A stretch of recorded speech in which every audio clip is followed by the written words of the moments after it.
Non, je suis Marguerite. J'ai 83 ans et j'ai commencé à faire des choses que je m'étais juré de ne jamais faire. J'ai oublié le nom de ma voisine hier. Pas une nouvelle voisine. Carole. Je la connais depuis 14 ans. Elle était là, juste devant moi, à la boîte aux lettres, souriante, parlant du mariage de sa fille, et mon esprit s'est complètement vidé. Je suis restée là à hocher la tête, faisant semblant de savoir exactement qui elle était, sentant mon visage devenir brûlant. Quand elle est partie, je me suis assise sur les marches de mon perron et j'ai pleuré. Pas parce que j'avais oublié son nom, mais parce que j'avais passé toute la conversation terrifiée qu'elle le remarque. Il y a des choses qui arrivent quand on vieillit, des choses dont personne ne vous prévient. Pas les grandes choses évidentes, les douleurs, les rides, la façon dont les escaliers deviennent des montagnes. Je parle des petites choses, les humiliantes, celles qui vous donnent l'impression de devenir quelqu'un que vous ne reconnaissez pas. Et le pire, on ne les voit pas venir. Elles s'insinuent si lentement que quand on s'en aperçoit, on les fait déjà. Des choses qu'on s'était juré de ne jamais faire. Des choses pour lesquelles on jugeait les autres. Et maintenant, on les fait aussi. Ça a commencé il y a environ 2 ans. J'étais au supermarché, debout dans le rayon des céréales, fixant les boîtes comme si je ne les avais jamais vues. Trop de choix, trop de couleurs, trop de bruit. J'étais venue pour des flocons d'avoine nature, le genre que j'achetais depuis 40 ans, mais ils avaient tout déplacé, encore. Et je n'arrivais pas à les trouver. Je suis restée là, me sentant perdue, me sentant ridicule, jusqu'à ce qu'une jeune femme avec un bébé dans son chariot me demande si j'avais besoin d'aide. « Ça va », ai-je dit. Mais ça n'allait pas. Je suis partie sans les flocons d'avoine. J'ai conduit jusqu'à la maison. Je suis restée assise dans ma voiture dans l'allée pendant 20 minutes, essayant de comprendre quand faire les courses était devenu quelque chose que je ne pouvais plus gérer. C'est là que ça a commencé. Le fait de remarquer. Remarquer que je faisais des choses que je n'aurais jamais pensé faire. Que je devenais quelqu'un que je ne voulais pas être. Des petites choses. Des choses embarrassantes. Des choses qui me faisaient me sentir vieille d'une façon que mon corps ne m'avait jamais fait ressentir. La première chose que j'ai remarquée, vraiment remarquée, c'était les oublis. Pas juste le nom de Carole, tout. Où j'avais mis mes lunettes. Si j'avais pris mes médicaments, ceux que j'étais venue chercher dans une pièce. Je restais dans la cuisine, tenant la porte du placard ouverte, fixant les étagères, pensant pourquoi je suis venue ici. Et je ne m'en souvenais pas, ce n'est pas comme si j'avais une démence, je le sais. Le médecin a vérifié, mon esprit fonctionne encore. Je peux vous raconter des histoires d'il y a 50 ans dans les moindres détails, mais le présent, le maintenant, il glisse entre mes doigts comme de l'eau. J'ai commencé à faire des listes, à tout écrire, des rappels sur mon téléphone, même si la moitié du temps je ne me souviens plus où j'ai mis le téléphone. Ça va sembler ridicule, mais j'ai acheté un de ces piluliers en plastique. Le genre avec les jours de la semaine imprimés sur chaque compartiment. Je les voyais avant chez les autres et je pensais, je n'aurai jamais besoin de ça. J'ai l'esprit vif, je garde la trace de tout. Maintenant j'en ai 3. Le pire, ce n'est pas l'oubli en soi, c'est la peur qui l'accompagne. Chaque fois que je n'arrive pas à me souvenir de quelque chose, il y a cette fraction de seconde où je pense, est-ce que c'est ça ? Est-ce que c'est le début de me perdre moi-même ? Et puis je trouve mes lunettes sur ma tête et j'en ris. Mais la peur ne disparaît pas. Je ramenais Emma de l'école à pied il y a quelques semaines quand c'est arrivé encore. On s'était arrêté au coin, attendant que le feu change, et Emma me racontait son projet de science. Quelque chose à propos de volcans et de bicarbonate de soude. Je hochais la tête, souriais, mais je n'écoutais pas vraiment. J'essayais de me rappeler si j'avais éteint la cuisinière. J'avais fait du thé ce matin-là. J'étais sûre de l'avoir éteinte, presque sûre. mais je ne me souvenais pas de l'avoir vraiment fait. Madame Marguerite? J'ai cligné des yeux. Emma me regardait, sa main dans la mienne. Vous allez bien? Je vais bien, ma chérie.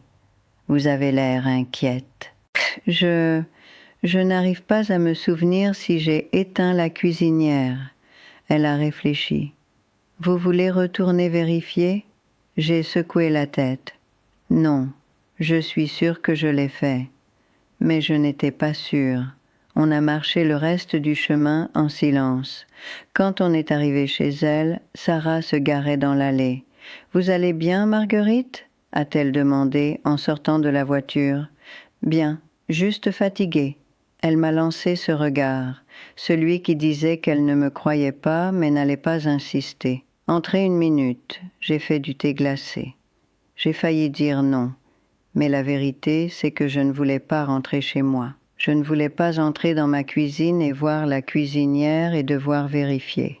Alors je me suis assise à la table de la cuisine de Sarah pendant qu'Emma allait dans sa chambre se changer. Sarah a versé 2 verres de thé et s'est assise en face de moi. « Qu'est-ce qui se passe? » « Je n'arrête pas d'oublier des choses. » Elle a hoché la tête, a attendu. « Des petites choses.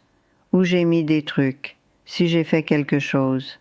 C'est comme si mon cerveau sautait des étapes. »« Ma mère est pareille, » a dit Sarah. Elle a commencé à garder un carnet. Elle note tout. Je fais ça. J'ai des listes partout. Mais ensuite, j'oublie de regarder les listes. Sarah a souri, pas méchamment. C'est dur, non? De se regarder changer. C'était exactement ça. Me regarder changer en quelqu'un que je ne voulais pas être. Quelqu'un qui oublie les noms, qui n'arrive pas à garder trace de choses simples, qui doit tout écrire juste pour fonctionner. J'avais toujours été fière d'avoir l'esprit vif, d'avoir une bonne mémoire, d'être la personne sur qui les gens pouvaient compter. Et maintenant, j'étais la personne qui oubliait d'éteindre la cuisinière. Mais les oublis n'étaient même pas le pire.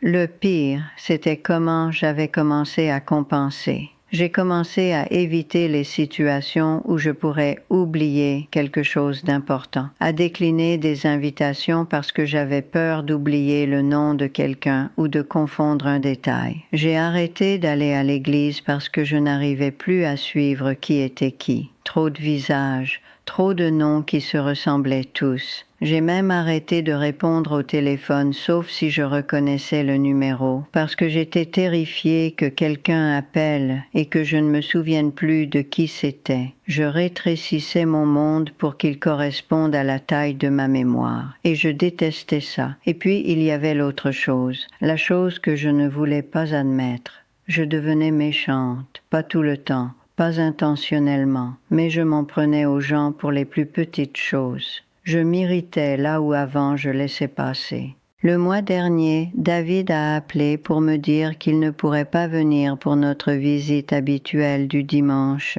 une urgence au travail. Il avait l'air sincèrement désolé, et j'ai dit « Très bien, j'ai l'habitude ». Le silence à l'autre bout était terrible. « Maman, je suis désolée, je viendrai la semaine prochaine. » Ne te dérange pas si c'est trop compliqué. J'ai raccroché avant qu'il puisse répondre. Et puis, je suis restée là, tenant le téléphone, me détestant, parce que ce n'était pas très bien. Je n'avais pas l'habitude, j'étais blessée. Mais au lieu de le dire, j'avais été cruelle, ça continuait à arriver. Sarah m'a demandé si je pouvais garder Emma un autre jour à cause d'un conflit au travail et j'ai dit « Je suppose que mon emploi du temps n'a pas d'importance. » Une femme à la pharmacie a mis trop de temps à compter mes médicaments et j'ai marmonné. Certaines d'entre nous n'ont pas toute la journée. Même Emma n'était pas épargnée. Elle bavardait à propos de quelque chose, l'école, des amis, je ne me souviens plus, et j'ai lâché. « Tu peux te taire 5 minutes ?» Elle s'est tue, m'a regardé avec ses grands yeux blessés, et j'ai voulu le retirer immédiatement. Mais je ne savais pas comment. J'ai commencé à le remarquer d'autres façons aussi. l'impatience, l'irritabilité, des choses qui glissaient sur moi avant se collaient maintenant comme des chardons.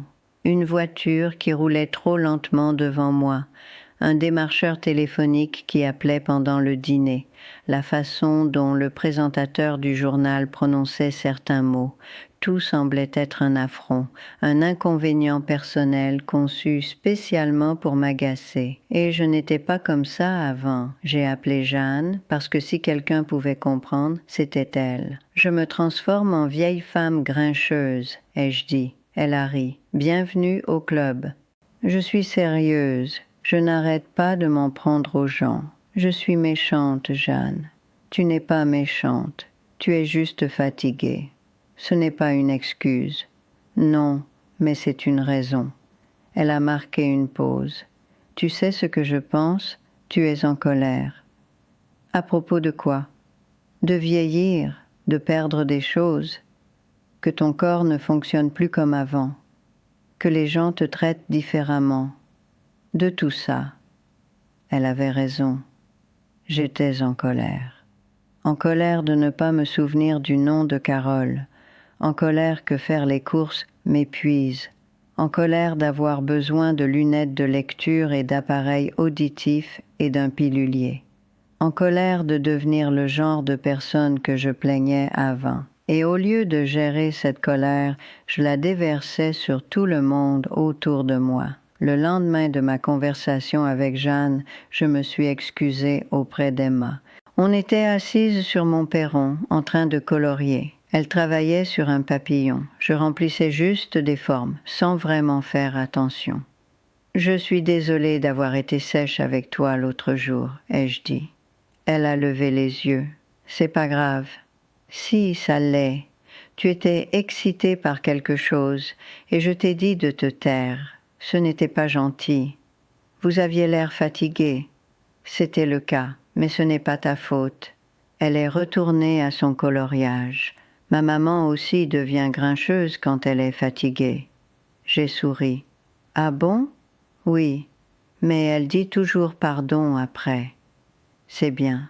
Dire pardon, c'est important. Emma a hoché la tête. Je sais. Mais dire pardon ne réglait pas le problème. J'oubliais toujours des choses. Je m'irritais toujours. Je faisais toujours toutes ces choses que je m'étais juré de ne jamais faire, et je ne savais pas comment arrêter. J'ai décidé que j'allais régler ça, tout, les oublis, l'irritabilité, le sentiment de perdre le contrôle de qui j'étais. J'avais passé ma vie entière à être capable, et je n'allais pas laisser l'âge me transformer en quelqu'un que je ne reconnaissais pas. Alors j'ai fait un plan. J'ai commencé par les oublis. Si je ne pouvais pas faire confiance à ma mémoire, je créerais des systèmes infaillibles. J'ai acheté des post-it, des jaunes vifs. Je les ai mis partout. Sur le miroir de la salle de bain, prendre les médicaments. Sur la porte d'entrée, clé dans le bol. Sur la cuisinière, éteindre le feu. Ma maison ressemblait à un magasin de fournitures de bureau qui avait explosé, mais ça a marché pendant environ 3 jours. Puis je suis passée devant le post-it sur la cuisinière tellement de fois que j'ai arrêté de le voir. Il est devenu partie du décor, comme du papier peint. J'ai laissé un feu allumé pendant 2 heures un après-midi. Je ne m'en suis aperçue que quand j'ai senti quelque chose brûler. La casserole vide que j'avais laissée dessus, le manche qui commençait à fondre. Je suis restée là, fixant le post-it qui était censé empêcher exactement ça, et j'ai ri. Pas un rire joyeux, le genre qui est à un pas des larmes. Alors j'ai essayé autre chose. J'ai commencé à mettre des alarmes sur mon téléphone. Une pour les médicaments, une pour les rendez-vous, une pour me rappeler de vérifier la cuisinière avant de me coucher. Mon téléphone est devenu un cœur de bip, constant, implacable. Je faisais taire une alarme, j'oubliais pourquoi elle sonnait, et je continuais ma journée. Ou je l'entendais et je pensais, je ferais ça dans 1 minute, et puis j'oubliais complètement. Un matin, j'ai eu 6 alarmes qui ont sonné en 20 minutes. 6 choses différentes dont je devais me souvenir. J'ai éteint le téléphone et je l'ai jeté dans un tiroir. L'irritabilité était plus difficile à gérer. J'ai essayé ce que Jeanne avait suggéré, prendre une respiration avant de répondre, compter jusqu'à 10, être attentive. Mais quand on est déjà agacé, s'arrêter pour compter rend encore plus agacé. Je me suis emportée contre le facteur parce qu'il avait laissé un colis sur le perron au lieu de frapper. Je lui ai dit qu'il devrait savoir mieux que ça. L'expression sur son visage, blessé, confus, m'a accompagnée toute la journée. J'ai essayé de m'excuser la prochaine fois que je l'ai vu, mais il a juste hoché la tête poliment et a continué son chemin, sans croiser mon regard. J'avais brûlé ce pont avec mon impatience. Et puis il y avait l'épuisement. C'est la chose que personne ne vous dit sur le fait de vieillir. Ce n'est pas juste qu'on se fatigue plus facilement, c'est que la fatigue est constante. Je me réveillais fatiguée. Je me couchais fatiguée. Je passais la journée entière à gérer la fatigue. Les choses simples devenaient monumentales. Passer l'aspirateur dans le salon, plier le linge, marcher jusqu'à la boîte aux lettres. Je faisais une tâche et j'avais besoin de m'asseoir 30 minutes pour récupérer. Un après-midi, j'ai décidé de ranger le placard de l'entrée. Juste le placard de l'entrée. Un petit espace. J'ai tout sorti. Manteau, chaussures, cartons de choses dont je ne me souvenais pas les avoir rangés. J'ai fait une pile à donner, une pile à garder. Ça m'a pris 45 minutes. Et quand j'ai eu fini, j'étais si épuisée que je ne pouvais pas tout remettre. J'ai tout laissé par terre et je suis allée m'allonger, me disant que je finirais plus tard. 3 jours plus tard, c'était toujours là. J'enjambais le tas, trop fatiguée pour m'en occuper. Sarah est passée déposer du courrier qui avait été livré chez elle par erreur, a vu le désordre et n'a rien dit. Mais je pouvais voir l'inquiétude dans ses yeux. « J'y travaille », ai-je dit, trop sur la défensive. Je ne jugeais pas. Je sais, c'est juste que je n'ai plus eu l'énergie.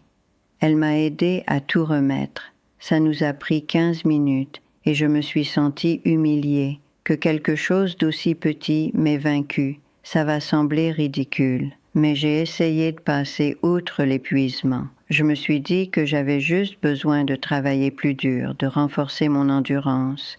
Je me suis forcée à en faire plus. J'ai marché plus loin que je n'aurais dû. J'ai sauté les pauses repos. J'ai continué quand mon corps me criait d'arrêter. J'ai tenu 4 jours. Le 5e jour, je revenais du supermarché, 2 sacs, rien de lourd, et mes jambes ont juste lâché. Pas de façon dramatique. Je ne me suis pas effondrée ni rien.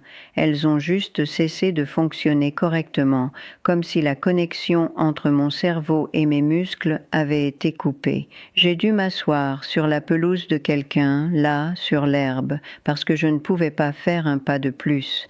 Une femme est sortie de la maison, alarmée. « Vous allez bien ? Je dois appeler quelqu'un ? » « Ça va, j'ai juste besoin d'1 minute. »« Vous n'avez pas l'air d'aller bien. » Je voulais protester, mais elle avait raison. J'étais assise sur la pelouse d'une inconnue parce que mon corps avait lâché. Ce n'est pas allé bien. Elle m'a apporté un verre d'eau et est restée avec moi jusqu'à ce que je me sente assez stable pour me lever. M'a proposé de me ramener en voiture. J'ai dit non, trop fière. Trop embarrassée. J'ai marché les 3 derniers pâtés de maison jusqu'à chez moi, si lentement qu'un enfant sur un tricycle m'a dépassée. Après ça, j'ai commencé à éviter les choses.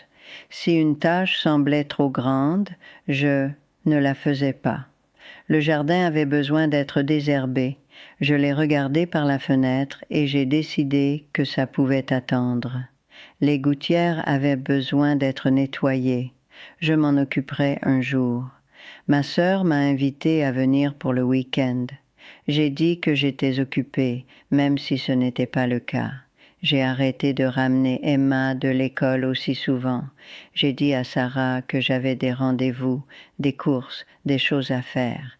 La vérité, c'est que j'étais fatiguée. Fatiguée d'être fatiguée. Fatiguée d'échouer à des choses simples. Et c'était plus facile de juste rester à la maison. Mais rester à la maison voulait dire que j'étais seule plus souvent, beaucoup plus.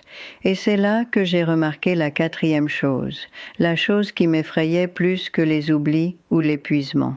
Je disparaissais. Pas littéralement, mais socialement, émotionnellement. Je voyais des gens avant, j'avais des conversations. Je faisais partie des choses. Maintenant, je pouvais passer des jours sans parler à personne, sauf la caissière au supermarché. Et la moitié du temps, j'utilisais la caisse automatique pour éviter même ça. Mon téléphone sonnait et je le fixais, essayant de décider si j'avais l'énergie de parler. En général, non. Je voyais un voisin dehors et je rentrais vite dans la maison avant qu'il puisse faire signe. J'ai arrêté d'aller à l'église, arrêté d'aller au centre communautaire, arrêté d'accepter les invitations parce que dire oui semblait demander trop d'efforts. Je me disais que c'était temporaire, que j'avais juste besoin de temps seul pour me reposer, pour me ressourcer.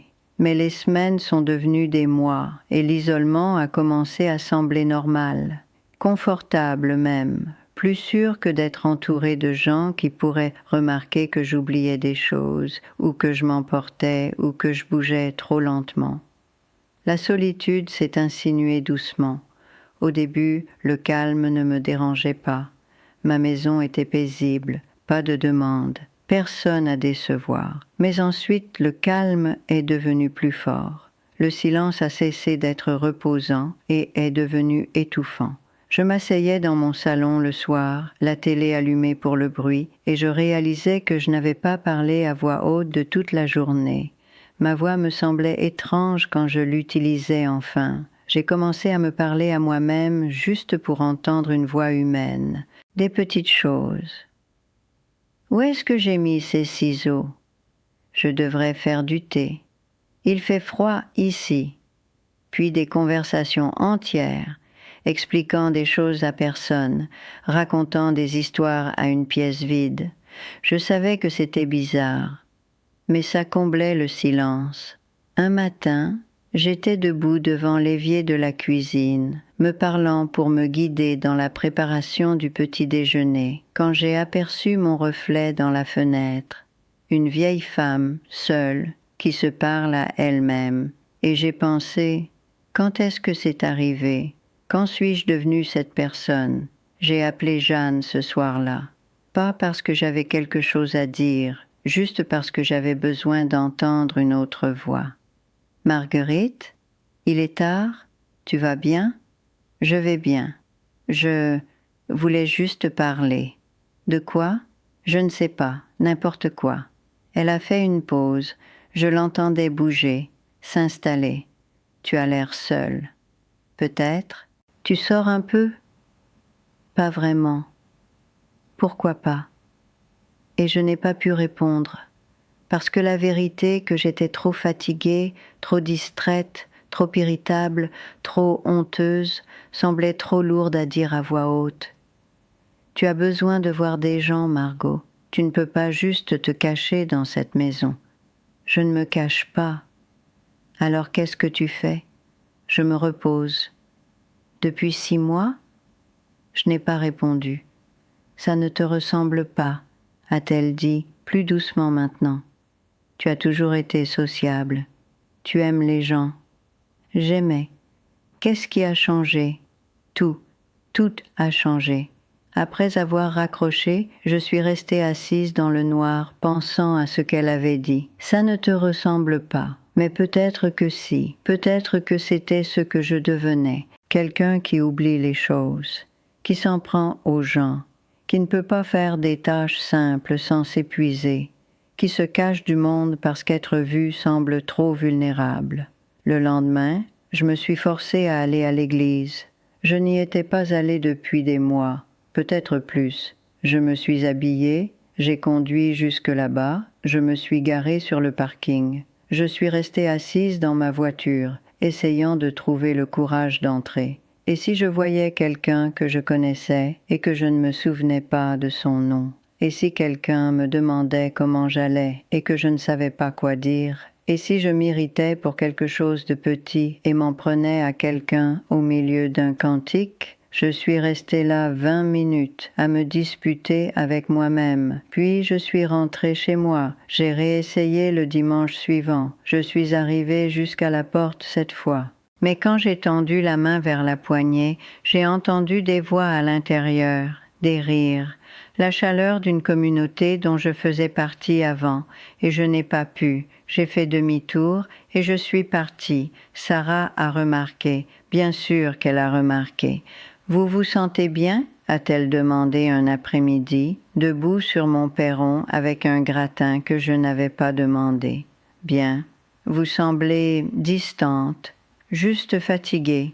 Marguerite. » Elle a posé le gratin, m'a regardé directement.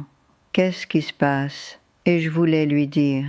Voulais expliquer que j'oubliais des choses et que je devenais méchante et si fatiguée que je pouvais à peine fonctionner. Que j'évitais tout le monde parce que je ne voulais pas qu'on me voie comme ça. Mais j'ai juste secoué la tête. Je vais bien. Vraiment. Elle ne m'a pas cru. Mais elle n'a pas insisté. Ce soir-là, je me suis assise sur mon perron, regardant le soleil se coucher. J'ai pensé à l'été 1974, à Arthur qui avait l'habitude de me taquiner parce que j'essayais de tout contrôler. « Tu ne peux pas gérer ta sortie de l'humanité, Marguerite », avait-il dit un jour. J'avais été agacée. J'avais pensé qu'il ne comprenait pas que certains d'entre nous avaient des responsabilités. Mais assise là, seule, j'ai réalisé qu'il avait raison. J'avais essayé de gérer le vieillissement comme j'avais géré tout le reste dans ma vie, avec des systèmes, avec du contrôle, avec la seule force de ma volonté. Mais on ne peut pas gérer sa sortie de la vieillesse. Et essayer rendait tout pire. Le sol de la salle de bain est froid. C'est ce dont je me souviens le plus de ce matin-là. Je m'étais levée pour me brosser les dents. Une chose simple, quelque chose que je faisais tous les jours depuis 83 ans. Mais mes jambes étaient raides d'avoir dormi et j'ai bougé trop vite et le tapis de bain s'est froissé sous mon pied. Je ne suis pas tombée fort. Juste sur un genou, en me rattrapant au bord de la baignoire, mais je n'arrivais pas à me relever. J'ai essayé, je me suis appuyée contre la baignoire, j'ai essayé d'utiliser le lavabo comme levier, mais mon genou me faisait mal et mes bras tremblaient et je n'y arrivais pas. Alors je suis restée assise là sur le carrelage froid, en chemise de nuit, et j'ai attendu. Quoi? Je ne sais pas. Que la force revienne, que l'humiliation passe, que quelqu'un apparaisse magiquement et m'aide, même si je vivais seule et que personne ne venait. Je ne sais pas combien de temps je suis restée assise. 20 minutes, peut-être 30. Assez longtemps pour que je commence à avoir froid. Assez longtemps pour que je doive accepter que je ne me relèverai pas toute seule. J'ai pensé à mon téléphone, sur le comptoir de la cuisine. Il aurait aussi bien pu être dans un autre pays. J'ai pensé à appeler. Mais qui? Les murs. Et puis je l'ai entendu. Un coup à la porte. Madame Marguerite? Emma. C'était mardi. L'école finissait tôt le mardi. J'avais oublié. J'avais aussi oublié que j'avais donné un double des clés à Sarah il y a des mois, en cas d'urgence. Madame Marguerite, vous êtes là? J'ai fermé les yeux, essayé de trouver ma voix. Je suis là, dans la salle de bain. La porte s'est ouverte, des pas dans le couloir, puis le petit visage d'Emma est apparu dans l'encadrement. Elle n'a pas crié, n'a pas paniqué. Elle m'a juste regardée assise là par terre. Vous êtes tombée? Un peu. Je vais bien. Vous n'avez pas l'air d'aller bien. J'ai juste besoin d'aide pour me relever. Elle a disparu. J'ai entendu sa voix, étouffée, parlant au téléphone. Puis elle est revenue, s'agenouillant à côté de moi. « Maman arrive, elle a dit de ne pas bouger. » Je ne comptais pas le faire. Emma s'est assise avec moi. N'a pas dit grand-chose. Elle est juste restée là, par terre, sa main posée sur mon bras. Et j'ai pleuré. Pas parce que j'étais tombée, pas parce que j'avais mal, mais parce que j'avais été si déterminée à me cacher, à gérer, à ne pas être un fardeau pour personne, que je m'étais retrouvée sur le sol d'une salle de bain, seule, incapable de m'aider moi-même. Et il avait fallu une enfant de 8 ans pour me trouver. Sarah est arrivée en quelques minutes, m'a aidé à me lever, m'a examiné, a insisté pour m'emmener aux urgences, même si je disais que j'allais bien, je n'allais pas bien. Mon genou était contusionné mais pas cassé. Le médecin a dit que j'avais eu de la chance, que les chutes à mon âge pouvaient être graves. Puis elle a posé des questions sur ma situation de vie. Si j'avais du soutien, si j'étais en sécurité vivant seule, j'ai dit que j'allais bien. Sarah, assise dans le coin, n'a rien dit, mais son visage en disait long. Sur le chemin du retour, Sarah était silencieuse, trop silencieuse. Finalement, elle a dit « Vous ne pouvez pas continuer comme ça. » Continuer quoi? Prétendre que vous n'avez pas besoin d'aide, repousser tout le monde. Marguerite, vous auriez pu rester sur ce sol toute la journée. Mais ce n'est pas arrivé, seulement parce qu'Emma est passée par hasard. Et si elle n'était pas venue, je n'ai pas répondu. « Vous n'êtes pas invisible, a-t-elle dit, la voix tendue. Vous comptez pour les gens, pour moi, pour Emma. Mais on ne peut pas vous aider si vous ne nous laissez pas entrer. » Ce soir-là, je me suis assise sur mon perron, pensant à ce qu'elle avait dit, à comment j'avais passé l'année dernière à essayer de cacher chaque fissure, chaque faiblesse, chaque signe que je vieillissais. Et tout ce que ça avait fait, c'était me rendre plus isolée, plus effrayée, plus seule. J'avais été tellement inquiète de devenir un fardeau que j'en étais devenue un quand même. Le lendemain matin, Emma a frappé à ma porte. Maman a dit que je devais venir voir comment vous alliez. Je vais bien. Je peux entrer quand même? Je l'ai laissée entrer. On s'est assise à la table de la cuisine. Elle avait ses livres de coloriage. Au bout d'un moment, elle a dit « Ma mamie est tombée une fois. Elle s'est cassée la hanche. Je suis désolée. » Elle n'avait dit à personne qu'elle avait mal avant. Elle pensait qu'elle pouvait s'en sortir toute seule. Je l'ai regardée, cette petite personne qui me livrait des vérités que j'avais évitées. « Madame Marguerite? Oui? C'est pas grave d'être vieille. Et juste comme ça, quelque chose a changé. C'est pas grave d'être vieille. » J'avais lutté si fort contre ça, les oublis, la fatigue, le besoin d'aide, que j'avais tout empiré. Mais, et si j'arrêtais de lutter? Et si je étais, tout simplement? J'ai commencé petit. J'ai dit à Sarah que je ne pouvais plus ramener Emma de l'école tous les jours, que certains jours j'étais trop fatiguée. Elle n'a pas eu l'air déçue. Elle a eu l'air soulagée. « Je m'inquiétais que vous en fassiez trop, » a-t-elle dit. « Et si on disait 2 jours par semaine, ça irait? » Ça allait. J'ai arrêté de prétendre que je n'avais pas besoin de rappel. J'ai remis un pilulier sur mon comptoir et je l'ai vraiment utilisé. J'ai demandé au pharmacien d'imprimer mon calendrier de médicaments en gros caractères. J'ai mis mes lunettes sur une chaîne autour de mon cou pour arrêter de les perdre. J'avais l'air ridicule, je m'en fichais. J'ai appelé David, je me suis excusée de m'être emportée contre lui. « Maman, c'est bon. » « Non, ça ne l'est pas. J'étais blessée et je me suis défoulée sur toi. Je suis désolée. » Il y a eu une pause, puis « Merci de dire ça. » Et je suis retournée à l'église. Je suis entrée. Je me suis assise au fond. Quand quelqu'un dont je ne me souvenais pas du nom m'a dit bonjour, j'ai souri et j'ai dit « Je suis désolée, je suis nulle avec les noms. Vous pouvez me le rappeler ?»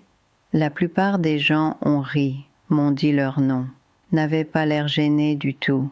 Il s'est avéré que la moitié d'entre eux ne se souvenaient pas du mien non plus. Je ne suis pas réparée. J'oublie toujours des choses. Je me fatigue toujours trop facilement. Je m'emporte toujours quand je ne devrais pas, mais je ne me cache plus. Parce que ce que j'ai enfin appris, ce que j'aurais aimé savoir plus tôt, c'est ceci. Vieillir n'est pas quelque chose qu'on gère, c'est quelque chose qu'on traverse. Et on ne peut pas le traverser seul. Ce matin, Emma et moi étions sur le perron. Elle dessinait. Je restais juste assise. Madame Marguerite? Vous avez l'air plus heureuse. Vraiment? Oui. Vous souriez plus maintenant. J'ai pensé à ça, à comment laisser les gens me voir, vraiment me voir, chute et oubli, et tout m'avait en quelque sorte rendue plus légère. Je crois que oui, ai-je dit. Le soleil était chaud, les oiseaux étaient bruyants, le crayon d'Emma grattait le papier, et j'ai pensé, ça suffit, pas parfait, pas ce que j'avais prévu, mais suffisant. J'ai 83 ans, j'oublie des noms, je me fatigue. J'ai besoin d'aide pour des choses que je faisais seule avant, et j'ai arrêté de prétendre le contraire, parce que les gens qui m'aiment n'ont pas besoin que je sois parfaite. Ils ont juste besoin que je sois là. Merci d'être resté avec moi. Si vous voulez rester avec moi à nouveau, je serai là. Toujours en train d'oublier des choses, toujours en train de comprendre, toujours en train d'apprendre qu'être vieille n'est pas quelque chose à réparer, c'est juste quelque chose à être.